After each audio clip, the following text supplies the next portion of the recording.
desde carbohidratos hasta ácidos grasos. El colon, el intestino grueso, al contrario, tiene una función diferente. También va a absorber, pero va a absorber agua, sobre todo, ¿ya?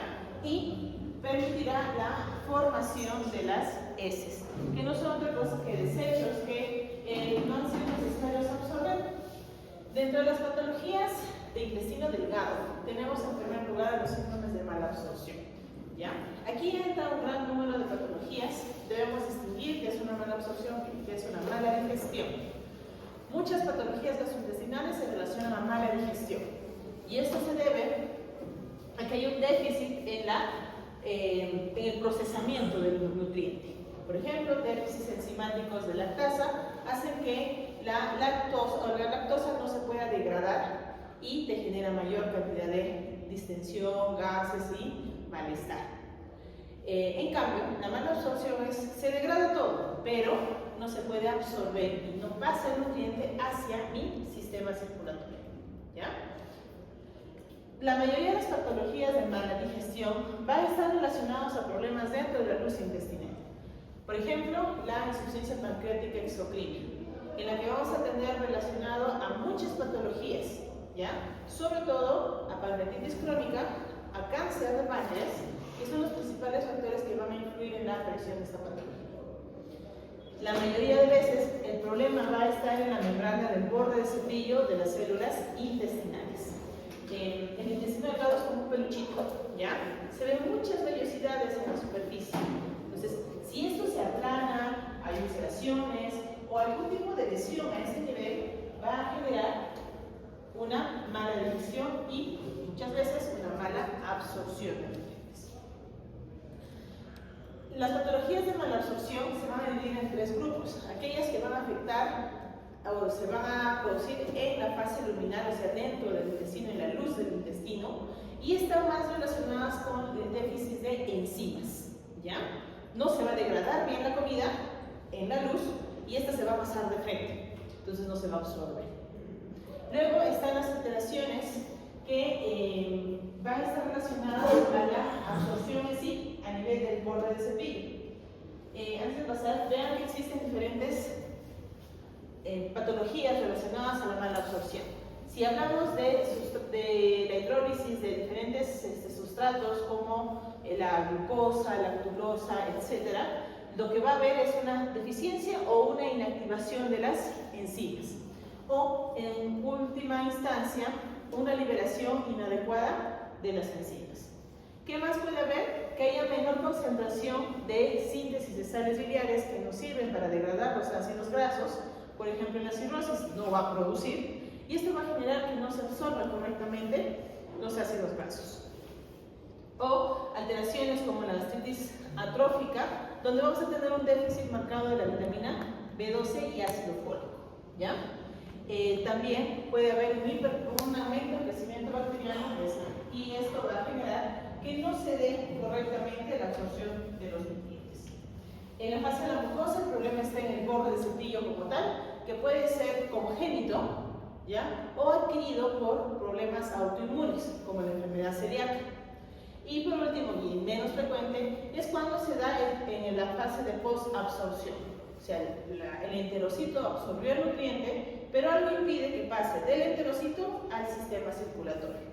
Esto está más relacionado, sobre todo, en la fase linfática, ¿ya? Como las linfectasias intestinales, o alteraciones como abeta-lipoproteinina, que son muy raras, ¿ya? Las más frecuentes son las luminales. Dentro de las patologías de mala absorción vamos a tener la enfermedad celíaca. Recuerden que es una patología de tipo inflamatorio. Esto se va a activar cuando hay una sensibilidad marcada al gluten. El gluten va a generar activación de nuestro sistema inmunológico, y nuestros linfocitos generarán anticuerpos que van a atacar al enterocito, ¿ya? Entonces empieza una destrucción de estas células. Se caracteriza por la inflamación de la mucosa, atrofia de las vellosidades e hiperplasia de las grietas. Esto, ¿ya? ¿Qué más? existe una relación directa entre el factor genético y la aparición de la enfermedad celíaca. Sobre todo se ha observado de que existe la presencia del antígeno leucocitario humano alterado DQ3, DQ2, DQ2, DQ8 en el 99% de los pacientes que tienen enfermedad celíaca. Y al ser una patología autoinmune, puede ir asociada a otras patologías autoinmunes, como la diabetes mellitus tipo 1 y la enfermedad tiroidea autoinmune. ¿Qué es lo que va a suceder con el gluten? Dentro del gluten hay un fragmento que es la gliadina, ¿ya? Esta fracción de gliadina va a generar una reacción inflamatoria a nivel del enterocito. Estos pépticos, más los factores genéticos que pueda tener la persona y factores ambientales como la lactancia materna, en ese sentido, cuanto más temprano se retira la leche materna, menor posibilidad de maduración de la biota intestinal se tiene, y esto predispone a la aparición de patologías de esta naturaleza. También está el momento en que se puede ingerir el gluten. Cuanto más temprano se ingiere, y como no tenemos un sistema inmunológico adecuado, podemos generar una reacción alérgica y procesos infecciosos que modificarán nuestra biota intestinal y harán que se pueda producir una alteración a ese nivel. Viendo ya un poquito de la biota, también está descrito de que el tipo de parto o el tipo de nacimiento que tiene la persona la predispone a tener este tipo de patologías, siendo los partos por cesárea mayor predisposición al no tener la flora bacteriana fisiológica que tiene el parto vaginal, ¿ya? A esto le agregamos los péptidos del gluten, que son tóxicos, y se va a generar una inflamación a nivel de la mucosa del intestino, como respuesta de nuestro sistema inmunológico innato, y a nivel de la lámina propia por la inmunidad química. ¿Qué va a generar esto? Va a generar la aparición de autoanticuerpos, ¿ya? ¿Qué más va a generar? Que se dé una atrofia vellocitaria, sobre todo un tipo MASH3. ¿Y qué va a aparecer? Van a aparecer estas estructuras que son los linfocitos intraepiteliales. Cuando hay respuestas inflamatorias, los linfocitos son los primeros en elevarse, ¿ya? Y en el caso de la enfermedad celíaca, van a haber más de 40 linfocitos por campo a la lectura de biopsia. ¿Qué más va a haber? Manifestaciones clínicas, tanto digestivas como sistémicas. Hacer una patología autoinmune es frecuente encontrarlo en jóvenes y niños, no solo en el adulto, ¿ya? La mayoría se va a detectar en edades tempranas. Y lo que principalmente vamos a tener es distensión abdominal, tendencia a la diarrea, un peso deficiente, y las alteraciones se van a exacerbar cada vez que come gluten, ¿ya? ¿En dónde encuentran el gluten? En el centeno, en el trigo, ¿ya? En los granos, sobre todo, ¿ya?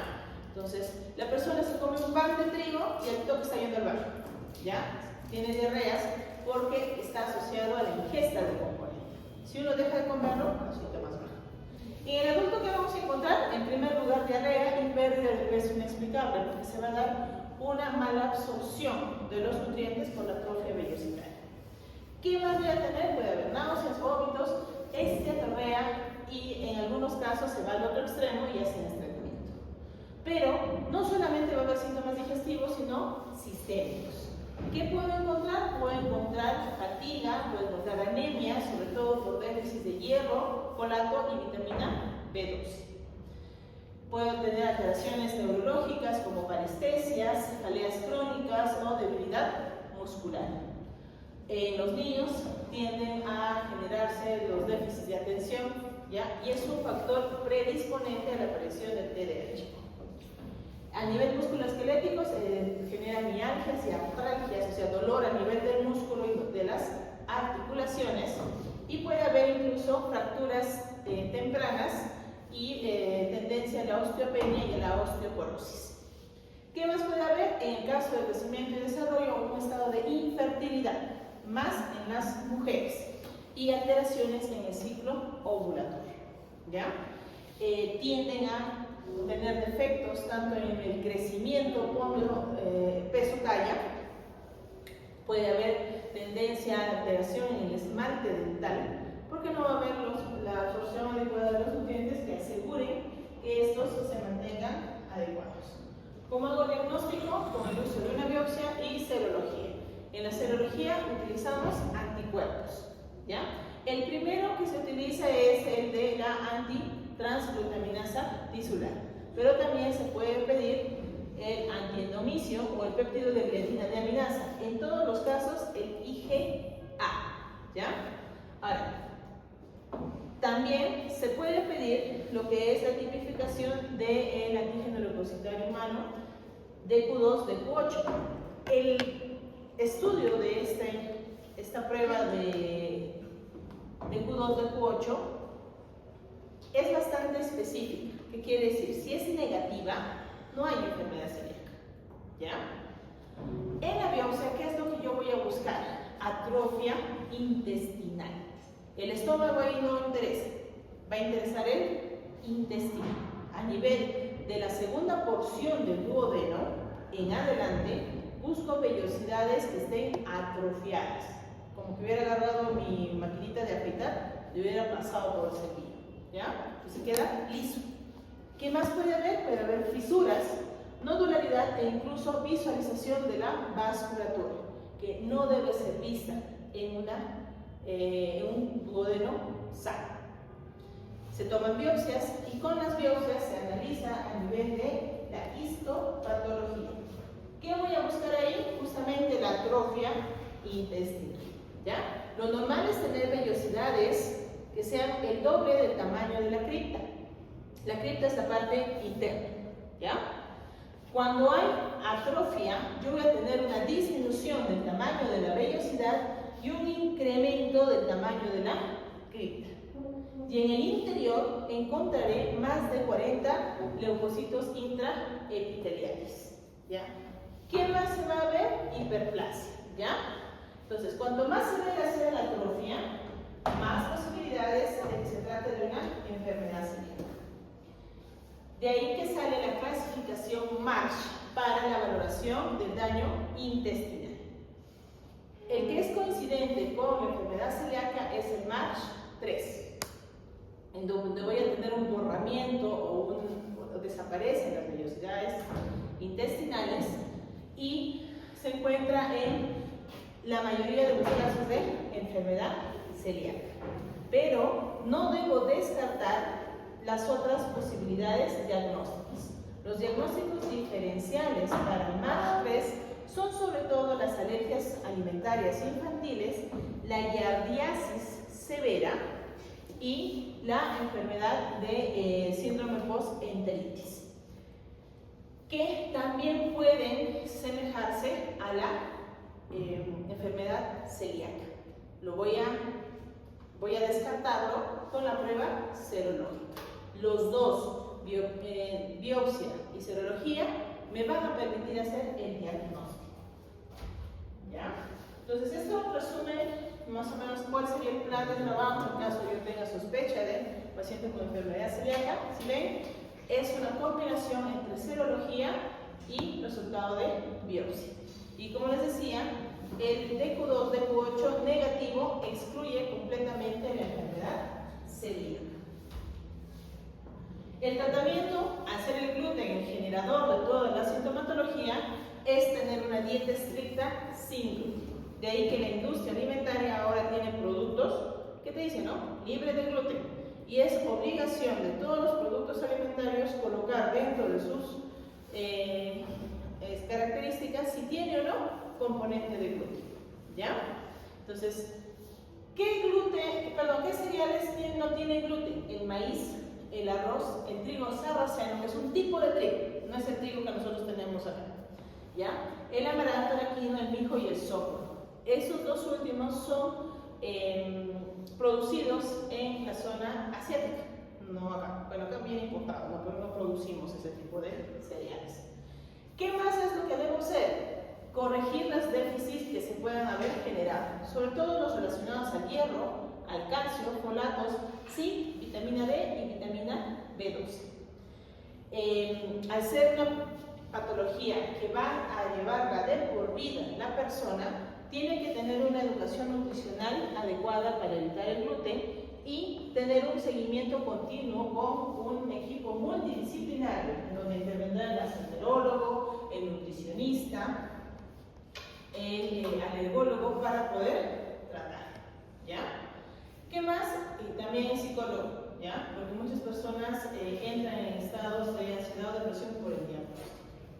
Si uno retira el gluten, más o menos el 80% de los casos mejora a los 2 meses de haber retirado el gluten, ¿ya? Entonces, una cría marcada solo quitando gluten.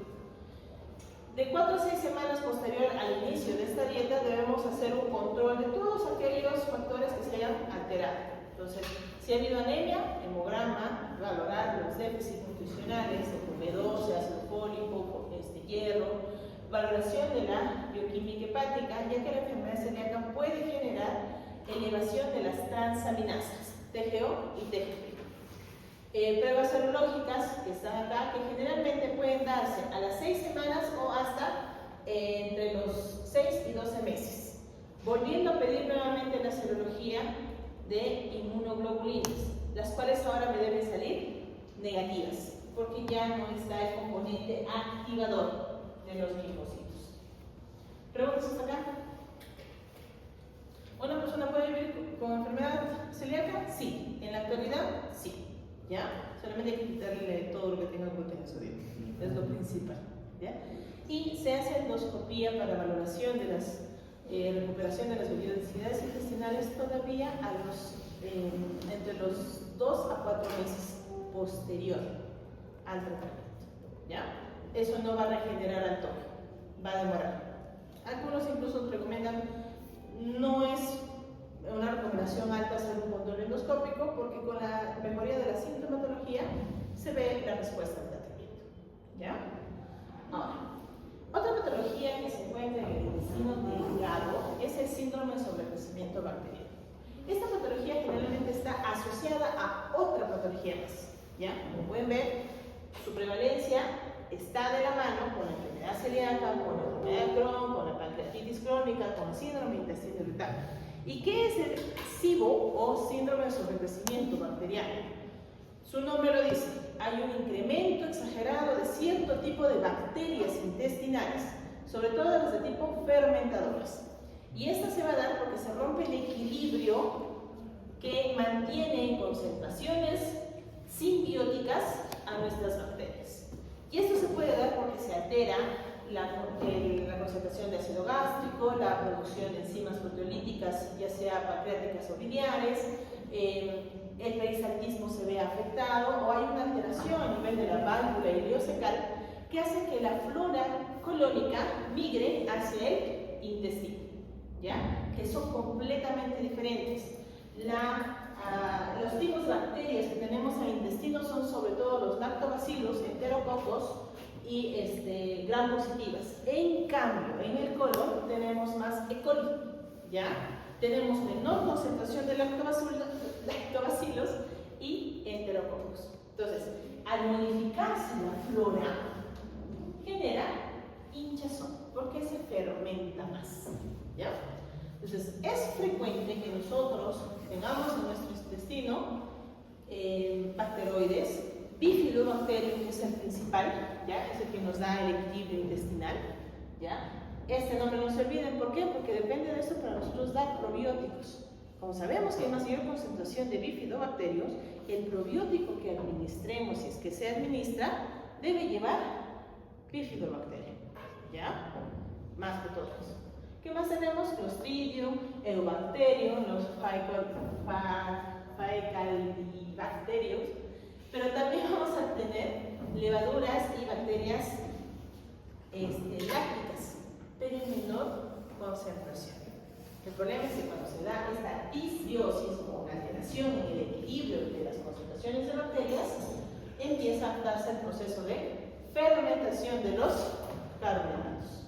Entonces, ¿quiénes van a estar más predisponentes? Aquellos en los que cualquiera de los sistemas de defensa se van a ver afectados. Cirrosis, pancreatitis crónica, uso exagerado de IVPs, cualquier cosa que altere mi barrera de protección. ¿Qué más? Cirugías, sobre todo aquellas en las que yo voy a tener alteraciones de la válvula ileocecal o voy a tener cirugías a nivel de intestino delgado, ¿ya? Sobre todo cuando se hace síndrome de Asciel, que forma como una especie de víscera cerrada que fermenta más en esa zona. ¿Qué más puedo tener acá? La enfermedad inflamatoria intestinal, ¿ya? Sobre todo por la alteración de la mucosa del intestino que terminará generando fermentación de carbohidratos. Y aquí vamos a tener dos tipos de gases involucrados, el metano y el hidrógeno. Esto, al generar inflamación constante, va a dar una alteración en las velocidades intestinales y las vitaminas que se van a ver afectadas en primer lugar van a ser las vitaminas liposolubles, ¿ya? Entonces, ¿quiénes son las vitaminas liposolubles? ¿Cuáles son? A, D, E, K, ¿ya? No se olviden de eso. Y es importante, ¿por qué? Porque la vitamina K, por ejemplo, está muy involucrada en los factores de coagulación. Entonces puede generar alteraciones en mi sistema de coagulación, elevar el INR, sobre todo. ¿Qué más va a haber? Va a haber una disminución en la producción de ácidos grasos de cadena corta, no se va a absorber correctamente y eso puede afectar en la producción de hormonas, tanto en el varón como en la mujer. También estos ácidos grasos de cadena corta son primordiales para el equilibrio de la biota intestinal y al verse afectadas, mi biota se va a ver alterada, ¿ya? Al haber inflamación, mis enterocitos, que generalmente están todos juntitos, bien pegaditos uno al lado del otro, se van a inflamar y se van a separar entre ellos, permitiendo que toxinas pasen entre los enterocitos y lleguen al flujo sanguíneo. Los síntomas principales van a ser dispepsia, distensión abdominal, flatulencias en exceso y al haber déficit de la absorción de ácidos grasos, déficit de la vitamina A, D, E y K. ¿Ya? ¿Qué más va a haber? Hipoproteinemia, hipoalbuminemia y muchas veces pérdida de peso. ¿Puede estar ciego solito? Sí, pero la mayoría de veces se asocia a otra enfermedad. ¿Cómo lo diagnostico? Tenemos dos pruebas. La aspiración y cultivo de contenido yeyunal implica que debo introducir un tubo no hasta el estómago, sino hasta el yeyuno. ¿Ya? Me tengo que pasar las 4 porciones del duodeno, pasar el ángulo de 3 y ahí recién tomar la muestra. Es limitado justamente por la accesibilidad y el costo del procedimiento. Para llegar a hacer eso tendría que ser una enteroscopía, ¿ya? Si una endoscopía te cuesta, ya vamos a ponerle 300, una enteroscopía cuesta más o menos 500 soles, o sea, es más caro, ¿ya? Y lo otro es que tiene alto riesgo de contaminación cruzada con bacterias que están en el esófago y en la boca por arrastre, porque para yo poder llegar hacia mi intestino tengo que pasar por la boca, el esófago y el estómago. En ese proceso se puede arrastrar con el equipo flora, que no es natural, hacia el yeyuno. Y al momento que yo aspiro, me aspiro toda la flora oral y eso es lo que voy a cultivar. Entonces, existe más riesgo de contaminación cruzada. La otra prueba que se utiliza es el test de aliento. Así como hay test de aliento para Helicobacter con carbono, para el diagnóstico de SIBO tenemos el test de aliento con glucosa o lactulosa. Mi objetivo es darle una dosis alta de lactulosa o glucosa y luego hacer el test con aliento soplando el dispositivo cada 20 minutos por 2 a 3 horas. ¿Qué es lo que yo voy a buscar? Al momento de que yo le doy el sustrato del carbohidrato, sea glucosa o lactulosa, mis bacterias fermentadoras que están en grandes cantidades en el SIBO van a empezar a producir metano e hidrógeno. Y es lo que voy a medir con el test de aliento. Entonces, si yo tengo más de 20 partículas por minuto de hidrógeno o más de 12 partículas por minuto de metano en el total de mis 2 a 3 horas de estudio, se considera diagnóstico de SIBO. ¿Ya? Ese dato no se olvida. Ahora, tratamiento. Si mi problema son el exceso de bacterias, el tratamiento será antibióticos. Pero se le debe dar un antibiótico intraluminal. ¿Qué quiere decir? Que su mayor concentración y acción va a ser dentro del tubo digestivo y poca absorción sistémica. El que tiene esa característica, en primer lugar, es la rifaximina. Dosis de 1650 días en promedio. Puede ser 400 cada 6 horas o 550 cada 8 horas por 14 días. Existen otros esquemas en menor dosis que en los últimos estudios están demostrando cierta efectividad. No tengo rifaximina, entonces tengo alternativas como el metronidazol, ciprofloxacino, tetraciclina, amoxiclavulámico y neomicina. Sin embargo, estos antibióticos no tienen la misma efectividad que la rifaximina, porque se absorben de manera sistémica y por ende su concentración intraluminal es menor. ¿Ya? Se considera el inicio de profilaxis antibiótica cuando el paciente presenta episodios de 4 veces a más durante un año de SIBO, o sea, de flatulencia, distensión, malestar, a pesar del tratamiento. Estos pacientes deben recibir antibióticos de 5 a 10 días cada 2 semanas o de manera mensual, porque se sabe que no corrigen correctamente la concentración de bacterias y fácilmente hacen recaída. Las otras medidas van a ser, uno, los probióticos, como les decía, pero se debe elegir el probiótico más adecuado, sobre todo aquellos probióticos que tengan bifidobacteria, ya que es una de las bacterias estabilizadoras del intestino. Luego está la dieta FODMAP, que es una dieta en la que bajamos todos los sacáridos, ¿ya? Todos los carbohidratos que son de tipo fermentado, se forman gas. Esto es una dieta bastante restrictiva, no es agradable darle esto a un paciente, pero debe ser valorado e individualizado, ¿ya? Se recomienda no tener la dieta FODMAP por un periodo prolongado de tiempo, sino por un periodo en el cual tú permitas al paciente recuperarse de la disbiosis intestinal y luego ir incorporando de manera progresiva la dieta general, ¿ya? Y ir quitando FODMAP. ¿Qué incluye FODMAP? Todo lo que está, dice alto FODMAP, son aquellos productos que generan gas. Champiñones, cebolla, coliflor, alcachofa, manzana, ciruela, la sandía. Dejen la sandía, el jugo de sandía un ratito, van a ver cómo se pone como cerveza. Se fermenta rapidito, ¿ya? Leche entera, la mayoría de las legumbres y las carnes marinadas, ¿ya? La carne en sí no es mala, el problema es cuando tú le echas demasiadas cosas a la carne. ¿A qué se le llama marinado? A que se le echen aderezos, ¿ya? Ají colorado, ají amarillo, pimienta, comino, mostaza, vinagre, vino, no sé qué más le echan. La cuestión es que alteras la estructura de la carne y eso es lo que te termina generando gases, ¿ya? En cambio, la carne solo con sal y ajo, por ejemplo, no genera tanto malestar.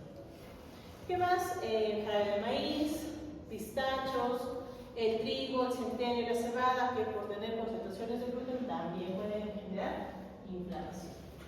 Entonces, el paciente con un SIBO puede ir solito o puede ir asociado a patologías intestinales, ¿ya? El más frecuente está con la enfermedad celíaca, con el síndrome de intestino irritable y con la pancreatitis crónica, ¿ya? Ahora, ¿preguntas hasta acá? ¿Queda claro? ¿Sí?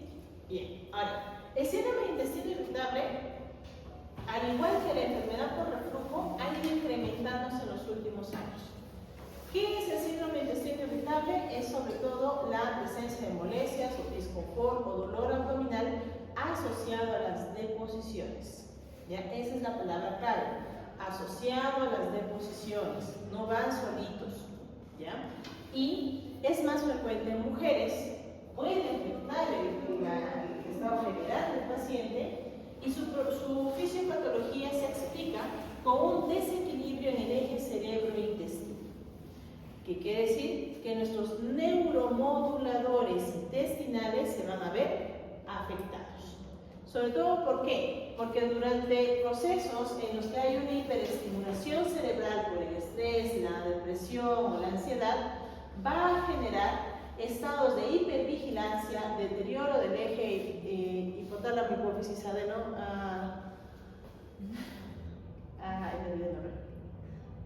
hipotálamo, hipófisis, me recuerdo. Neurología. Adenoides. Adenoides. La pituitaria. ¿Ya? Y puede haber un estado de hipervigilancia. ¿Por qué? Porque justamente este eje es el que va a comandar los procesos metabólicos, ¿ya? Y, en el caso de la mujer, los procesos reproductivos, ¿ya? Entonces, esto afecta el equilibrio con el intestino. ¿Qué va a generar? Va a generar una hipersensibilidad visceral. Mi sistema nervioso vagal, ¿ya? Nervio vago, que va directamente a nuestro intestino delgado, y por eso se va a ver afectado. Entonces, mis células intestinales se van a volver más sensibles a pequeños estímulos. ¿Qué más va a haber? Va a haber una disfunción motora. El intestino o se va a acelerar en el movimiento o se va a enlentecer. ¿Qué más va a haber? Va a haber una alteración en la barrera protectora. Lo mismo que pasa en el SIBO. Mis enterocitos, que están todos pegaditos y bien cuidados, se inflaman y empiezan a separarse y las toxinas empiezan a pasar hacia el sistema circulatorio. ¿Qué más va a pasar? Va a haber una inflamación de baja intensidad. No es que yo voy a entrar y voy a ver inflamación, es microscópica. Y se va a desencadenar sobre todo por procesos infecciosos y alteraciones en la biota intestinal. Entonces, el paciente va a estar con diarrea, con dolor, eso le genera más ansiedad, libera más alteraciones, va a estar más hipervigilante, más alteración en el eje, altera más mis neuromoduladores y se hace un círculo vicioso, ¿ya? Que termina haciendo la característica de disfuncionalidad intestinal. Roma 4 es el encargado de dar la clasificación para el diagnóstico de la enfermedad de tipo síndrome intestinal irritable. ¿Qué te dice en resumen Roma 4 en relación a colon? ¿Ya? Porque no solamente ve colon, ve esófago, estómago e intestino. Que vas a tener dolor abdominal recurrente, que se define por dolor al menos los últimos 6 meses, y que en los últimos 3 meses se haya hecho más frecuente, por lo menos una vez, más de una vez al día, y esto está asociado a la deposición, ya sea que esté relacionado directamente con la defecación, o sea, tengo dolor y va al baño, que se dé un cambio en la frecuencia de la deposición. Antes hacía una vez, ahora hace 3 veces al día o hace cada 2 días, y cambio en la consistencia de las heces, en la que va a haber o un aumento de la consistencia haciéndolas más sólidas, Bristol 1, o haciéndolas más líquidas, Bristol 6. ¿Sí? ¿Ya? Entonces, ¿qué es Bristol? Es la manera de clasificar la consistencia de las heces, ¿ya? Entonces, eso sí, por favor, aprendas, ¿ya? Diferenciar el Bristol. ¿Estamos hasta ahí? Listo. No todo paciente que viene con dolor y alteración en las deposiciones vas a catalogarlo como funcional, ojo, ¿ya? No todos se les va a poner el título de síndrome intestino irritable. Solamente van a entrar en este grupo aquellos que no tengan signos de alarma y cumplan estas características, que sean síntomas crónicos, generalmente menores de 50 años, que no haya signo de alarma, que esté con un patrón defecatorio variable y que las determinantes emocionales influyan en ese dolor, ¿ya? Por ejemplo, personas que tú le dices, trabaja en secretaría y cuando ya tiene gran carga de trabajo es donde más dolor tiene, ¿ya? O en jóvenes universitarios, cuando ya se acercan los parciales empieza con dolor. Entonces, ¿por qué? Porque hay un factor emocional, ¿ya? Ahora, ¿qué signos de alarma debo considerar? Primero, que hay antecedentes familiares, ya sea de cáncer, pólipos o algún tipo de enfermedad intestinal orgánica, ¿ya? Que sea mayor de 50 años, que los cambios afectatorios hayan sido de periodo corto de tiempo y no cumpla los 6 meses o los 3 meses de dolor, que los síntomas sean nocturnos. Los pacientes funcionales no tienen síntomas nocturnos, son más diurnos, ¿ya? Que pueda haber fiebre, anemia, leucocitosis, pérdida de peso, sangrado o que tenga algo alterado en el examen físico. Ahí primero debo descartarlo orgánico para recién catalogarlo como funcional, ¿ya? Entonces, según Bristol, el síndrome de intestino irritable se va a dividir en 4 tipos. El tipo estreñimiento, cuando las heces son Bristol 1-2, ¿ya? Esas caprinas o apelatonadas, le dicen que se cortaban con moraditas pero secas. Tipo diarrea, cuando son al contrario líquidas o semilíquidas, Bristol 6, 5 y 6, ¿ya? Y mixta, cuando tengo de los dos, miti-miti, ¿ya? Y si no cumple con ninguno de estos tres, se considera como no clasificado, ¿ya? Entonces, puede que esté haciendo posiciones blandas todo el tiempo, pero hay dolor y cumple con el periodo de tiempo de más de 6 meses, con 3 meses de dolor continuo, pero sus deposiciones son todas blandas, de 2 a 3 veces al día. Entonces, no cumple con ninguno de los tres, pero tiene características clínicas de un intestino irritable, ¿ya? Entonces sería un tipo no clasificado. Siempre considerar los diagnósticos diferenciales en el caso del estreñimiento funcional o la disginesia rotatoria, en la que no hay un orden entre la contracción rectal y la relajación del músculo del esfínter anal externo. Entonces, no defecamos, pues hay una alteración, etc. Enfermedades metabólicas como el hipotiroidismo y la diabetes pueden generar estreñimiento. Fármacos como los pacientes que son tratados para enfermedad de Parkinson, el levodopa tiende a generar estreñimiento. Y patologías orgánicas como el cáncer de colon. En el caso de la diarrea, considerar infecciones, ¿ya? Sobre todo diarrea puede generar dolor y diarrea, ¿ya? En larga data.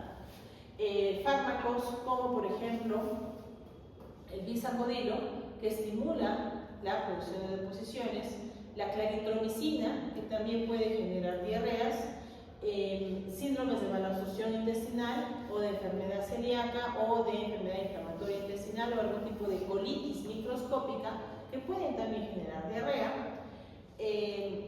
y cáncer de colon. Si se dan cuenta, cáncer de colon va con los dos. Entonces,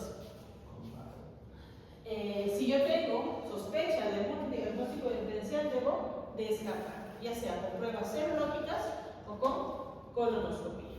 Si ya es catalogado como un síndrome de intestino irritable, el paciente debe recibir un tratamiento multidisciplinar, en el que intervendrá el nutricionista para el manejo dietético, no solamente con una modificación de la dieta, sino que debe haber actividad física, ¿ya? ¿Qué más? Una dieta de tipo forma, ojo que no es totalmente restrictiva, ya que en el caso del síndrome de intestino irritable se retira primero aquello que el paciente identificó le genera malestar y luego se va probando aquellos alimentos que son bien tolerados. Si va con diarrea, se recomienda iniciar con todo sancochado, y si está con estreñimiento, se recomienda aumentar la fibra para mejorar la deposición. Entonces, dependiendo de en qué campo estoy, voy a dar la dieta. Se le puede dar probióticos y prebióticos como apoyo. No ha demostrado una tasa alta de efectividad con el tratamiento, pero daño no le hace, ¿ya? Antibióticos, sobre todo cuando son en relación a diarrea. La rifampicina va bien, porque recuerden que está muy relacionada con síndrome de sobrecrecimiento bacteriano. Entonces, mandas 2 pájaros de un tiro. Antidiarreicos como la loperamida o el flaxidortilo también va a ayudarnos, sobre todo si las deposiciones líquidas son constantes y en grandes cantidades. Uno de los síntomas principales, recuerden, va a ser el dolor. Entonces, el dolor se va a generar por espasmos del intestino y le tengo que dar un antiespasmódico. ¿Ya? La meverina y el bromuro de quinolobio son los que mejor tasa de respuesta han demostrado en el síndrome de intestino irritable, pero no son los únicos. En el mercado existen varios fármacos antiespasmódicos que alivian el dolor. ¿Ya?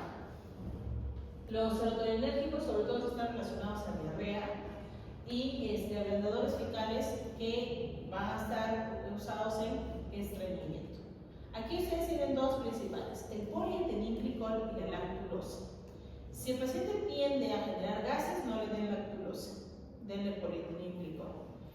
Ha demostrado una tasa de efectividad buena y no fermenta, entonces no forma gases.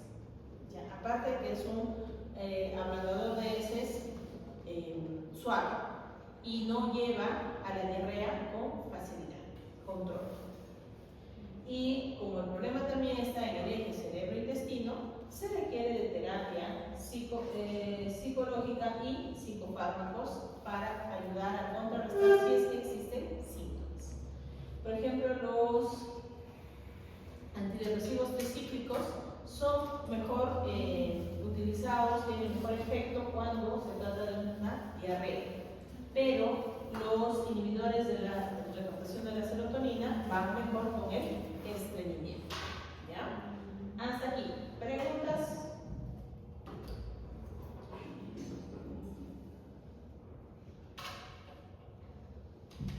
Bien. Enfermedad diverticular. Para hacerla corta, son bolsitas que aparecen en el colon. ¿Ya? Las herniaciones se van a dar por aumento de la presión a nivel de tránsito intestinal.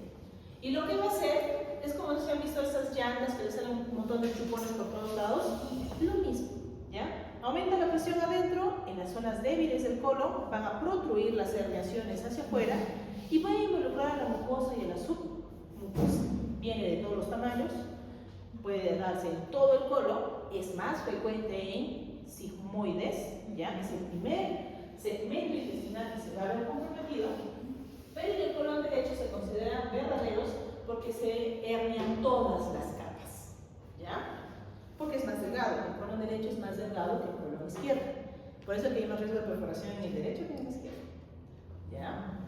Ahora, bueno, esto es lo que les he dicho, ¿ya? Aumento de la presión intraluminal. Y algo que también deben considerar es que va a haber un incremento de la elastina. Entonces se va a hacer más laxo. Por ende, la enfermedad diverticular la esperas en personas mayores. No es una regla, pero es mucho más frecuente encontrarlos en mayores de 50 años que en personas jóvenes, cuya producción o concentración de elastina es menor. ¿Ya?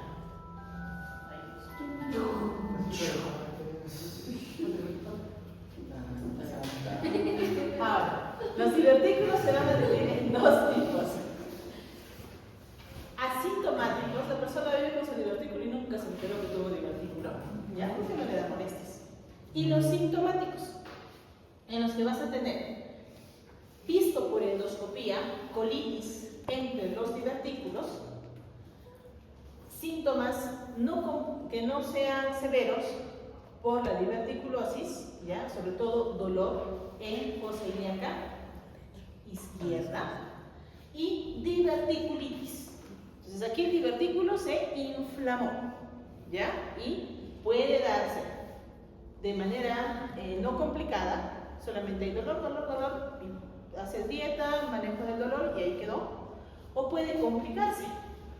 Si se complica puede formar un absceso, una fístula, se puede obstruir o se puede perforar, ¿ya? Entonces, ¿cuál es lo más peligroso? Esto de acá, esto, ¿ya? Una diverticulitis complicada. La mayoría de veces para identificar un divertículo necesitamos de un estudio. Otra de las complicaciones que puedes tener en la diverticulitis es el sangrado. Y es la primera causa de sangrado digestivo bajo en personas mayores. Tenía un abuelito que cada 3 meses aparecía en la emergencia con hematoquesia.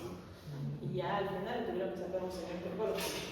Sangrado para sus divertículos. Manifestaciones clínicas, la mayoría ni cuenta se dan.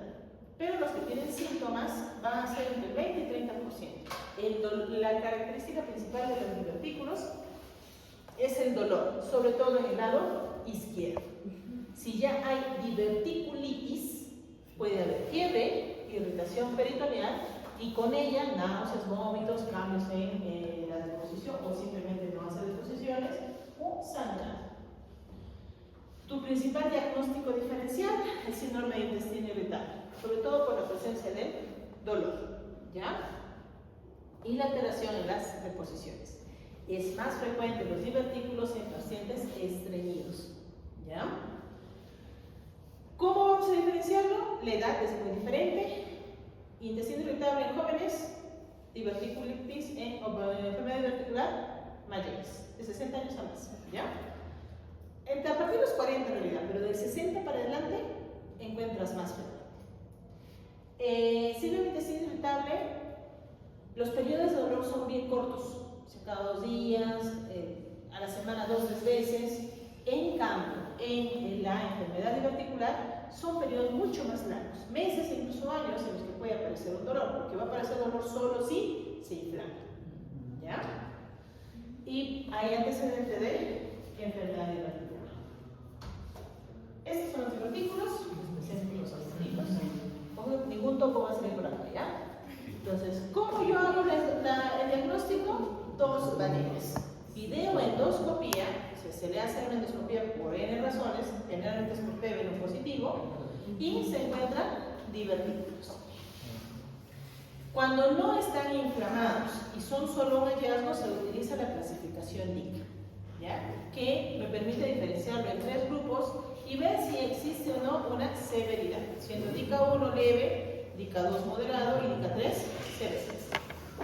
¿Cuándo no hago colonoscopía? Cuando hay signos de inflamación. O sea, si el paciente viene con dolor, fiebre, yo sospecho que tiene enfermedad diverticular, no hago endoscopía en ese momento, lo hago después. ¿Por qué? Porque si está en diverticulitis y ustedes hacen colonoscopía, lo perforan, ¿ya? Si está por perforar, se lo termina de hacer, ¿ya? Ahora, otro estudio que sí me sirve cuando estoy en fase aguda es la tomografía, ¿ya? Que no solamente me va a permitir ver los divertículos en sí, sino si existe o no procesos inflamatorios o abscesos alrededor, ¿ya? Entonces, con la tomografía yo no solamente voy a identificar los divertículos, sino también si existe compromiso de la grasa pericólica, si hay líquido libre o hay abscesos pericólicos. Y aquí utilizaré esta clasificación, ¿ya? La clasificación de Hinchey se usa solo en diverticulitis, ¿ya? No en diverticulosis, es diferente. ¿Estamos? ¿Queda clara esa parte? Listo. Entonces Hinchey me va a ir desde una diverticulitis clínicamente leve, no tengo signos de irritación, solamente dolor, hasta una peritonitis fecal generalizada. ¿Cuál va a ser la diferencia entre el 3 y el 4? El 3, lo que se rompe es el absceso, que se puede haber formado alrededor. En el 4, lo que se rompe es el intestino, el divertículo. Y por ende, el contenido fecal, que está en el interior, pasa al peritoneo. ¿Ya? ¿Estamos ahí? ¿Claros? Obviamente, estos 2 últimos es tratamiento quirúrgico. Existe la colonoscopía virtual tomográfica que se usa si es que no se puede hacer una colonoscopía convencional o si no es viable por el dolor abdominal. La desventaja es más caro y lo único que nos daría como información es las características del interior del colon, más no la parte externa, ¿ya? Que sí lo hace la tomografía convencional. Mejor hacer una tomografía. ¿A quién voy a dar tratamiento? Al que tiene síntomas, ¿ya? Al otro déjalo tranquilo, dale dieta nomás, ¿ya?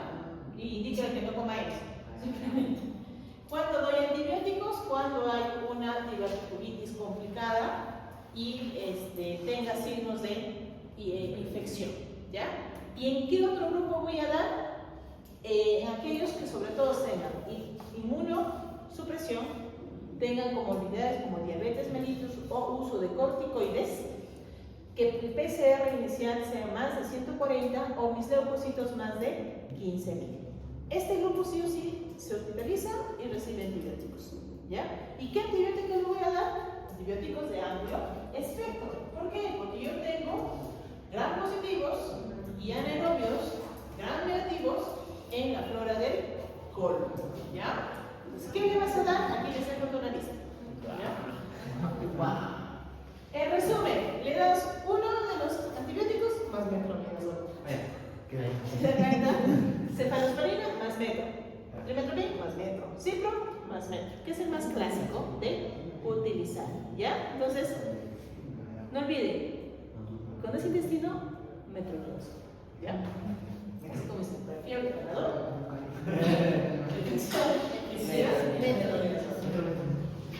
El tratamiento quirúrgico se reserva solo si hay algún tipo de complicación. Y la literatura te recomienda hacer un manejo individualizado cuando quieres hacer prevención. ¿A qué me refiero? Si yo ya tengo presencia de divertículos y de manera profiláctica quiero quitarle el colon para que no haga diverticulitis, no ha demostrado que sea 100% efectivo, ya que a pesar de que yo retire la zona del colon donde tengo divertículos, pueden formarse nuevos divertículos en el otro segmento y siguen teniendo riesgo de diverticulitis, ¿ya? Entonces, se secciona solo si requiere, ¿ya? Sí, como decía, o sea, si bien reduce, no lo elimina, ¿ya? Bueno, en resumen, una vez diagnosticado la enfermedad diverticular, lo primero que debemos hacer es disminuir la presión intraluminal, o sea, que le baje la presión del gas dentro del intestino. Lo otro es que no se den contracciones segmentales. Entonces, si hay sospecha de síndrome de intestino irritable o estreñimiento crónico, corregirlo. En parte se le da dieta rica en fibra y se le debe retirar los AINES. Los AINES han demostrado predisponer a la persona a la aparición de diverticulitis, ¿ya? Ahora, la TB intestinal, ¿preguntas hasta acá, chicos?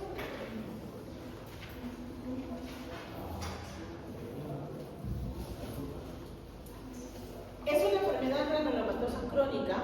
Recuerden, va a ser frecuente en jóvenes, ¿ya? Entre 21 y 40 años. Pero es patognomónico de TB en todos los órganos, así que tener cuidado. El más frecuente es el Mycobacterium tuberculosis, pero ustedes tienen también al bovis, que lo van a encontrar en la leche, no pasteurizada, ¿ya? Puede dar tanto a aquellos que son inmunocompetentes como inmunodeprimidos, siendo más frecuente en los inmunodeprimidos. Los síntomas, no acabaríamos la lista, ya que la TB es la gran simuladora. Puede aparecer un cáncer o como puede ser una enfermedad inflamatoria intestinal, o sea, se parece a todo.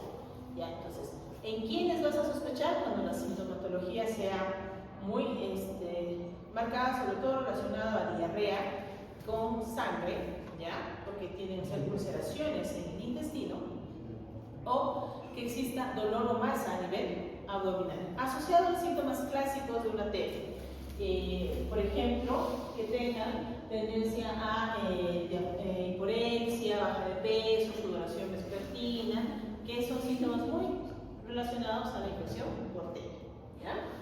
La presentación puede variar dependiendo de dónde se van a localizar los vacilos. Si es en la mucosa, o hace úlceras o hace hiperplasia, ¿ya? Si es en la serosa, tienden a generar masas que pueden ser palpadas por el abdomen. Y en la submucosa generan los tuberculones, ¿ya? El medio. ¿Cómo se disemina? La mayoría de veces es por ingesta, ya sea por ingesta de una saliva contaminada, o sea, la persona tiene TB pulmonar, tose y en vez de eliminar el expulso lo traga, entonces ya ingiere la TB hacia el intestino. ¿Qué más? Diseminación hematógena o que por continuidad se contamina. Estas son las dos presentaciones. Las ulceraciones, que pueden generar no solamente sangrado, sino también perforación, fistulización. O sea, ¿se entiende qué es la fistulización? Tengo aquí un intestino, por acá arriba te está pasando el otro, y como son cerrados se unen, forman un puente entre los dos. ¿Ya? Y constricción, al cicatrizar, lo hace más pequeño y deforma el colon. Pero también voy a tener en los de hiperplasia masas que pueden llegar a obstruir el intestino, ¿ya? Sobre todo en la válvula ileocecal, que es el área más afectada. No olviden esto, ¿ya? Válvula ileocecal es la primera estructura o la estructura más frecuente en la que tú puedes encontrar TEA. Le sigue el colon ascendente por continuidad, pero puede aparecer en todo el tubo colon. Bueno, los síntomas ya les mencioné. El principal es el dolor. Puede haber diarrea hasta un 32%. Hay marcada pérdida de peso y puede haber astenia, efresis y algunos debutan con perforación. ¿Cómo lo diagnostico? Con colonoscopia. ¿Por qué? La sensibilidad del PKNS es bastante baja, ya que los bacilos, al estar dentro de la ulceración o la hiperplasia, tienden a ser pausibausilares, que quiere decir que se eliminan en poca cantidad. Por ende, el PKNS puede salir negativo, a pesar de tener TEA. ¿Ya? Entonces, ¿cómo hago diagnóstico? Entro con el colonoscopio, llego hasta la válvula ileocecal y al íleo y tomo biopsia si hay úlceras. Y debo identificar a esta estructura, que son los granulomas gaseosos. Son granulomas que tienen una particularidad dentro del interior que se ven como si fuera burbujitas, y alrededor vamos a tener bastantes histiocitos, ¿ya? Que son las células del sistema inmunológico que se incrementan con la infección de TEA. ¿Y qué más voy a encontrar? Al bacilo ácido alcohol resistente, ¿ya? O sea, encuentro a la TB con la coloración de SID, ¿ya? Tomográficamente voy a encontrar un engrosamiento de la pared del hilio terminal con ganglios linfáticos necróticos. Generalmente va a deformar la zona del ciego por la fibrosis y la estenosis que puede ignorarse a ese nivel. Entonces, como ven, tienen varias presentaciones endoscópicas y la única forma de diagnosticar y descartar que no sea otra cosa es tomando biopsia, ¿ya? Si ya se confirma, el tratamiento es como una TB normal. El esquema es el mismo que una TB pulmonar, ¿ya? Entonces le das tus primeros 2 meses, RIF, ahí, y la cirugía de tambutor, y los siguientes 4 meses, RIF, e isonesis, ¿ya? Con controles posteriores con colonoscopia. Complicaciones. La primera es la obstrucción, sobre todo en la presentación hiperplásica, perforación en las ulceraciones, ya a veces debutan perforados, o mala absorción. ¿Por qué? Porque al haber ulceración en todo el tubo digestivo, sobre todo en el intestino, altera el proceso absortivo. ¿Ya? Y por eso hay una baja de peso, empieza a haber los déficits nutricionales relacionados a la TB intestinal. ¿Ya? Llegan, pero súper caquéticos, súper caquéticos. ¿Ya? No creo. Ahora, cáncer de colon. La otra patología que debemos considerar es el cáncer de colon. ¿Qué tiene de particular el cáncer de colon? Es la 4ª causa de cáncer a nivel mundial y la 6ª a nivel de Perú. Esto para el 2022. En la estadística del INEGI es la 4ª causa de cáncer en nuestra región, ¿ya? Entonces, poquitos no hay, ¿ya? Ahora, ¿qué es lo que ustedes deben saber de cáncer de colon? ¿Cómo identificar? Para ello debemos tener presente los factores de riesgo. ¿Cuáles son? Ustedes van a tener factores de riesgo modificables y no modificables. Empecemos con los no modificables. Aquí están los factores hereditarios, como el síndrome de cáncer hereditario, cáncer de colon hereditario, antecedente familiar de cáncer de colon o pólipos con adenomas con displasia, ya no solamente el cáncer, sino los adenomas con displasia. Etnicidad, los varones aquí salieron premiados.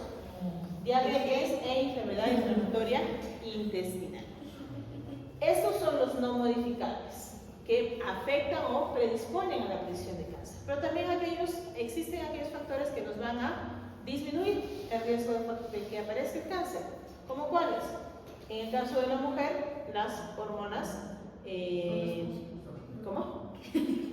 Las hormonas postmenopausia, el uso de aspirina y el de estatina. Sin embargo, estos han demostrado una baja evidencia, pero en los pocos grupos en los que se ha hecho el estudio han demostrado ser un factor protector. ¿Ya? Es una recomendación baja, pero está ahí. Dentro de los factores modificables, ahí sí, ese sí es nuestra responsabilidad.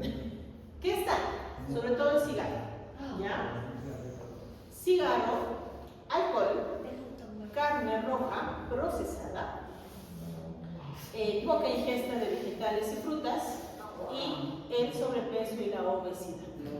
Todos ellos porque activan a las citoquinas intestinales y van a producir inflamación celular. Al activarse la inflamación celular y estar asociado a mutaciones genéticas, se da el proceso de carcinogénesis y aparición de las primeras células tumorales. ¿Qué más o qué va a protegernos? Al contrario, actividad física, consumo de granos, dieta rica en fibra, alto contenido de frutas y verduras, consumo de carnes blancas, sobre todo pescado, vitaminas D, C, que también ayudan, y suplementos de calcio. Estos protegen nuestras células colónicas y evitan que se inflamen y muten. Ahora, doctora, antes la carne, chao, no puedo comer carne. El problema es cómo comemos la carne. ¿Ya? La carne, cuando es ahumada, es más tóxica para nuestras células. Exacto, las parrillas, al palo, al cilindro, las pachamancas, en donde las carnes son cocidas con humo y se adhiere el carbón a la carne, es la que más genera daño a nivel de nuestro intestino. Y como tenemos la gran costumbre de comernos toda la carne y 2 hojitas de lechuga, ¿ya? Entonces, por si acaso no me dé entonces, todas las nitrosamidas y nitrosaminas van directamente a la célula colónica, produciendo inflamación. ¿Ya? Contrario, le metes papa frita, tu papa bien caladita, con harto ají, ¿ya? Entonces, todo eso termina generando más daño a nivel de eso es lo que debe evitar. Ya me dio colon, para cáncer de colon, el intestino, entonces por favor, si comen carne, no coman mucho ahumado. Y si comen un plato de ensalada bien preparada, ¿ya? ¿Por qué? ¿Qué es lo que va a hacer la fibra y las frutas y verduras? Estas, de manera natural, van a envolver a estas partículas de carbono y van a evitar que entren en contacto con las células colónicas y por ende evita que se dé la inflamación. Entonces, porque el problema está el contacto con las células de carbón. Lo mismo pasa con el cigarro. Cuando tú fumas, de manera indirecta ingresa, aparte de la nicotina, partículas de carbón. Entonces, eso afecta a nuestro tubo intestinal. ¿Cómo es con tu ensalada? Para términos de cáncer, el colon se divide en 2 segmentos: colon derecho y colon izquierdo. ¿Ya? Entonces, ¿por qué? Porque el pronóstico depende mucho de su localización.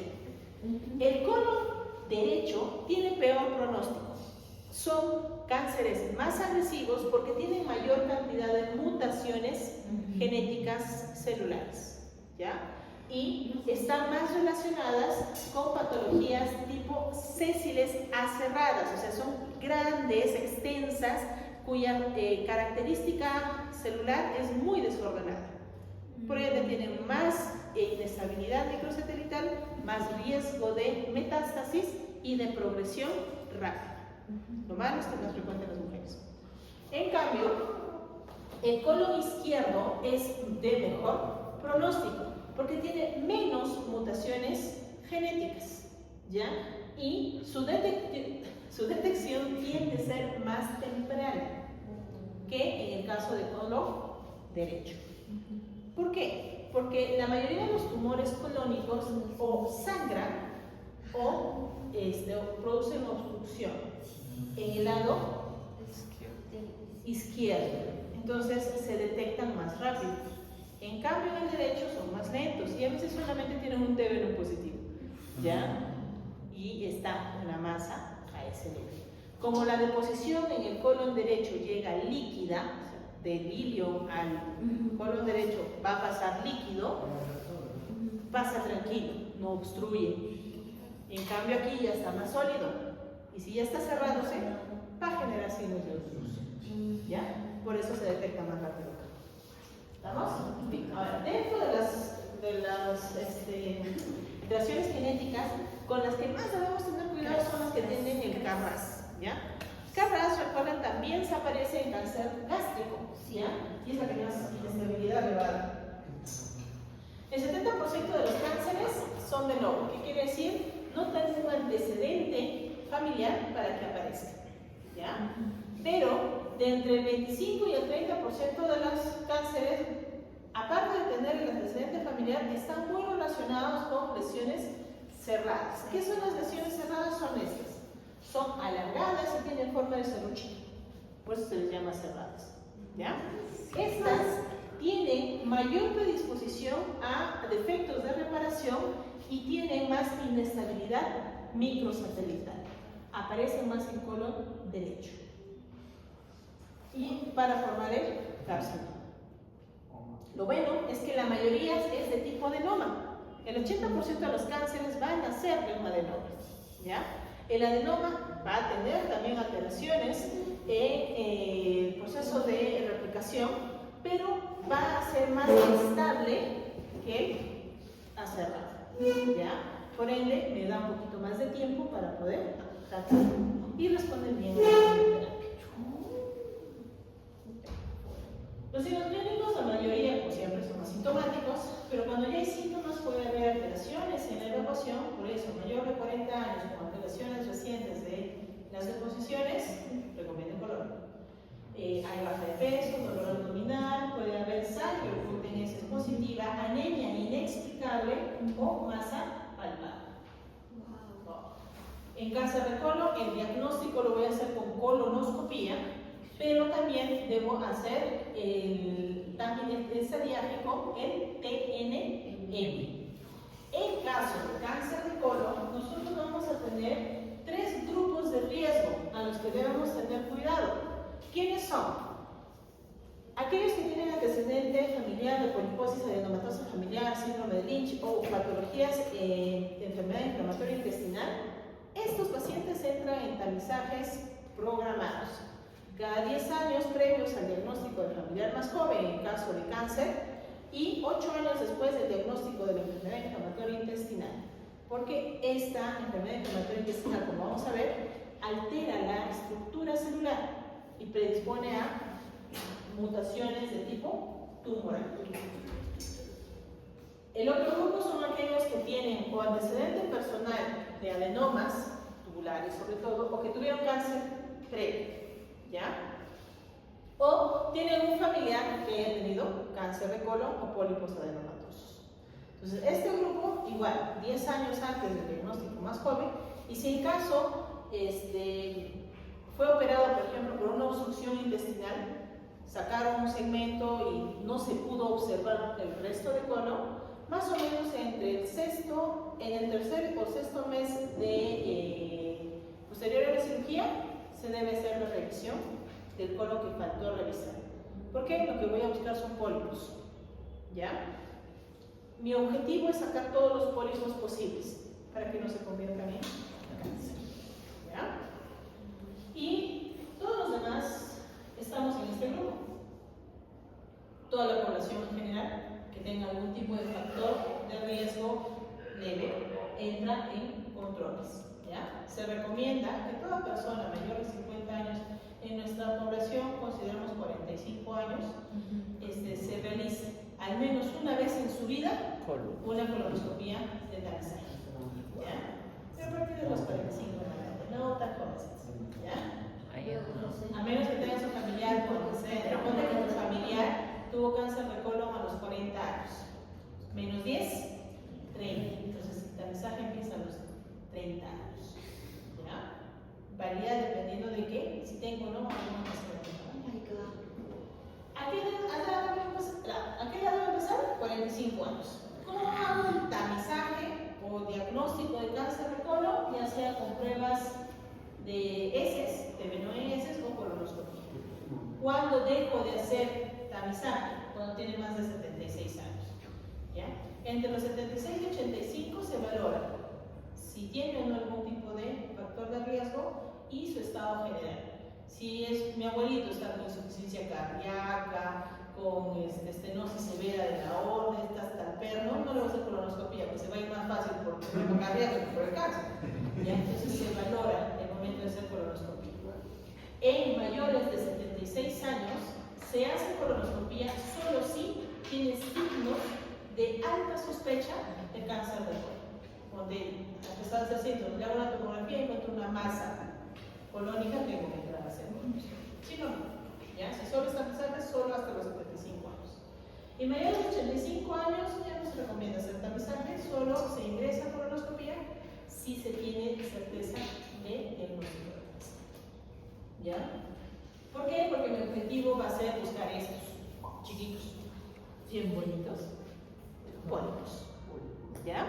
Hay diferentes tipos, tamaños, colores. Mi objetivo es sacarlos rápido. Wow. Un colon normal se ve así. ¿Qué segmento es este? Transverso. ¿Por qué es transverso? Porque es forma de triangulito. ¿Ya? Lo normal es verlo así. Pero si yo tengo pólipos, voy a encontrar este tipo, que este es un pediculado. Tengo aquí un tallito, la cabeza del pólipo. Puedo encontrar de este tipo, planos, ¿ya? Ligeramente elevados o un poco deprimidos. Ya en todos los casos encuentro esto. Ya este es un cáncer como tal, ¿ya? ¿Por qué? Vean, la superficie es más irregular, no es tan parejito como acá. Y está cerrando la luz del intestino, ¿ya?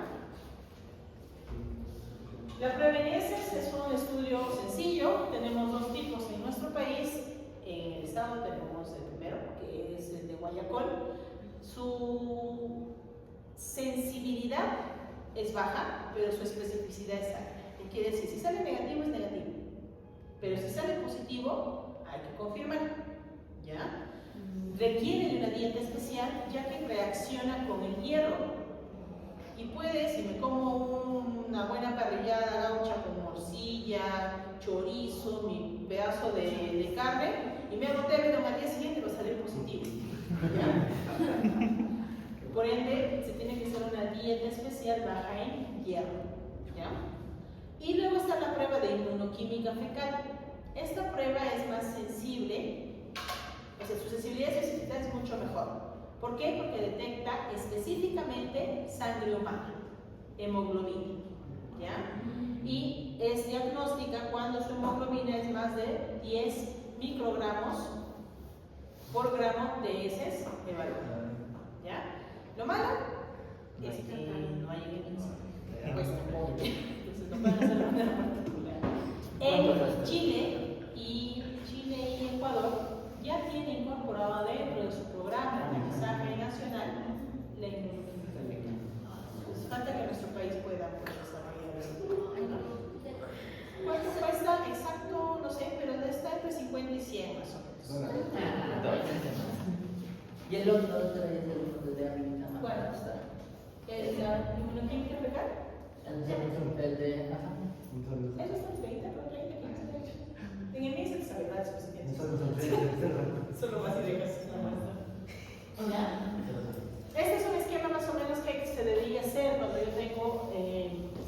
20 meses. Va a influir mucho la edad. Si tengo factor de riesgo, se hace colonoscopía. Si está normal, el paciente va a controles cada 5 años. ¿Ya? Si en un segundo estudio colonoscópico ya no hay nada, incluso ahí queda. Pero si yo encuentro un pólipo y tiene displasia de bajo riesgo, entonces se saca y la colonoscopia pasa a ser cada 3 años si es que es un hiperplásico, y cada año si es un pólipo adenomatoso. Y si es de alto riesgo, debo resecarlo, sobre todo cuando hay displasia de alto grado. Este es el que más riesgo de conversión a cáncer tiene. E incluso muchos de los pólipos que hemos sacado en el hospital con displasia de alto grado ya tenían cáncer in situ, o sea, cáncer dentro del pólipo que se retiró, ya que todavía no había infiltrado las capas profundas. Entonces salió con todo el pólipo curado, ya no había más. ¿Ya? Y si no es posible sacarlo de manera endoscópica, pasa a tratamiento quirúrgico. Bueno, la colonoscopia digital, nada más para mencionar, solo nos sirve para decirnos que hay un pólipo, ¿ya? Porque no puedo tomar biopsia, no puedo sacarlo, ya que es por tomografía, ¿ya? El tratamiento dependerá del estadio. Si es un cáncer temprano, puede ser endoscópico. Si ya está localmente avanzado, puede ser con intención curativa, si es que no tiene metástasis, y se hace una colectomía más linfadenectomía de 2 de 3, que quiere decir que saco los ganglios que están alrededor del colon y los que están en la segunda línea de grupos ganglionales, ¿ya? Para asegurarme de que todos los ganglios que están ahí han sido retirados y que no tengan metástasis. Y paliativo, si ya el paciente es un estadio avanzado, tiene metástasis a distancia múltiple, ¿ya? A diferencia del cáncer gástrico, en el cáncer de colon, si yo tengo una única metástasis hepática, todavía es operable, ¿ya? En cambio, en el cáncer gástrico, si ya tiene metástasis hepática, ya no es operable, ¿ya? Es diferente por el tipo histórico. Y en radioterapias se da como coadyuvante a la cirugía, sobre todo en el caso de cáncer colorectal, o sea que esté cercano al recto. ¿Ya? Y para acabar, ¿se nos va el tiempo? 5 minutos. ¿Correcto? La enfermedad inflamatoria intestinal, su nombre lo dice, inflamación de la mucosa del colon, tiene 3 factores importantes. La predisposición genética, más si tengo un familiar con antecedente, aumenta hasta 5 veces mi riesgo. Mi predisposición ambiental, mis comidas, poca fibra y medicamentos que pueden alterar la flora intestinal, y la respuesta inmunológica que tenga el hospedador. La unión de estos 3 hace que aparezca la enfermedad inflamatoria intestinal. Por ende, es una patología de tipo autoinmune inflamatoria. Puntual. La colitis ulcerosa se va a enfocar en el colon y va a iniciar de abajo hacia arriba, o sea, distal a proximal. La primera zona afectada será recto sigmoides. La enfermedad de Crohn aparece en todo el tubo digestivo, desde la boca hasta el ano, ¿ya? Entonces yo puedo tener fístulas anales por enfermedad de Crohn y lesiones en Pachy por todo el tubo digestivo, ¿ya? Colitis no compromete el ano, ¿ya? No se olviden sacar. Ahora, sintomatología. Crohn genera más sensación de masa, dolor y pérdida de peso, pero también va a tener abscesos, fístulas, compromiso periodal y es más predispuesta a la estenosis, ¿ya? La colitis, al contrario, su característica principal es la rectorragia, ¿ya? Viene con heces sanguinolentas o mucosanguinolentas, ¿ya? Es raro que produzca fístulas o abscesos, pero sí puede generar estenosis intestinal. Las úlceras se empiezan a inflamar y cicatrizar y van cerrando la luz del intestino. Y como su primera porción afectada es el recto sigmoides, hacen fístulas distales, estenosis distales. ¿Cómo lo diagnostico? Con biopsia. Entonces, Entonces debo hacer una colonoscopía, endoscopía, con toma de biopsia y debo valorar la severidad de la inflamación con estudios de laboratorio. ¿Cuáles van a ser los factores de riesgo? Sobre todo si hay trombosis, ¿ya? Si hay PCR elevado, si la calprotectina fecal está alterada, que me habla del proceso inflamatorio, ¿ya? En la biopsia, lo que voy a buscar en la enfermedad de Crohn va a ser sobre todo la presencia del granuloma epitelioide, ¿ya? Ojo, en la enfermedad de Crohn es la primera patología diferencial de la TB intestinal. En uno yo busco un granuloma caseoso, en el Crohn busco un granuloma epitelioide, ¿ya? Aquí no hay histiocitos, en la TB sí, ¿ya? En cambio, en la colitis voy a buscar distorsión de la arquitectura colónica con presencia de criptitis, ¿ya? Y abscesos dentro de la cripta. Es diferente. En la colitis, mi problema principal, o sea, la característica clínica está en las criptas del enterocito. En cambio, en la enfermedad de Crohn voy a encontrar más infiltrado inflamatorio y va a formar granulomas, ¿ya? Ahora, endoscópicamente, en la enfermedad de Crohn, yo puedo tener úlceras, aftoides o úlceras como tal. Una de sus características es eso, una úlcera longitudinal serpentiginosa, o sea, con culebritas, ¿ya? Y puede haber un patrón nodular, ¿ya? Y en la patología yo voy a encontrar los granulomas epitelioides, ¿ya? Sin histiocitos alrededor. En la colitis, al ser uniforme el compromiso, voy a encontrar toda la superficie con ulceraciones y exudado. Puedo encontrar pseudopólipos que se van a dar por inflamación severa o estenosis. Entonces, se inflama y ¡pum! Se termina cerrando, ¿ya? Y en la patología voy a encontrar abscesos en la cripta o un proceso de criptitis, ¿ya? ¿Sí? ¿Se entiende la diferencia entre los dos?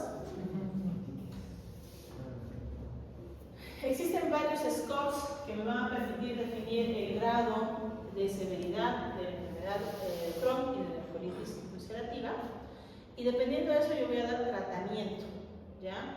Ojo, la enfermedad de Crohn y la colitis son enfermedades crónicas. Se trata la fase aguda y luego se mantiene la enfermedad asintomática, pero no la voy a curar completamente. En la fase aguda o activa, puedo dar aminosalicilatos, sobre todo en la colitis ulcerativa, ¿ya? En el caso de la enfermedad de Crohn, solamente voy a poder usar las de tipo oral, o sea, las sistémicas. En cambio, en la colitis puedo tener la opción de usar enemas o supositorios si la lesión o el compromiso está localizado en el tercio distal. Pero si está hasta o sobrepasa el ángulo esplénico, ya debo usar tratamiento sistémico, ¿ya?